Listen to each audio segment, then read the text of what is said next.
Green tea రోజు తాగితే చాలా లాభాలున్నాయి. దీనిలో కెఫిన్ తక్కువ, యాంటీ ఆక్సిడెంట్లు ఎక్కువగా ఉంటాయి.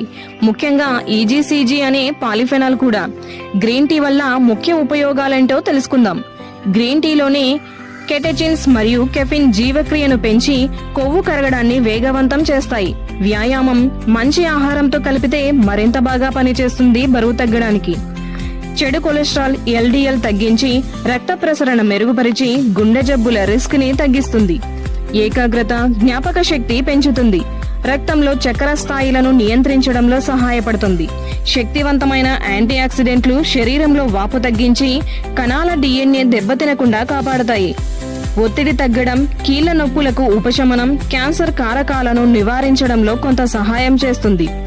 రోజుకు ఎంత తాగాలి, దాని జాగ్రత్తలు ఏంటో తెలుసుకుందాం. రోజుకు 2 నుండి 3 కప్పులు చాలు. ఎక్కువ తాగితే నిద్రలేమి, కడుపు సమస్యలు రావచ్చు. ఖాళీ కడుపుతో తాగకండి, ఆమ్లత్వం పెరుగుతుంది. గర్భిణీలు, పాలిచ్చే తల్లులు రోజుకు 1 కప్పు కంటే ఎక్కువ వద్దు. అది కూడా డాక్టర్ సలహా మేరకు మంచిది. రాత్రి పడుకునే ముందు తాగితే కెఫిన్ వల్ల నిద్ర చెడిపోవచ్చు. భోజనమయ్యాక 1 గంట తర్వాత తాగడం బెస్ట్.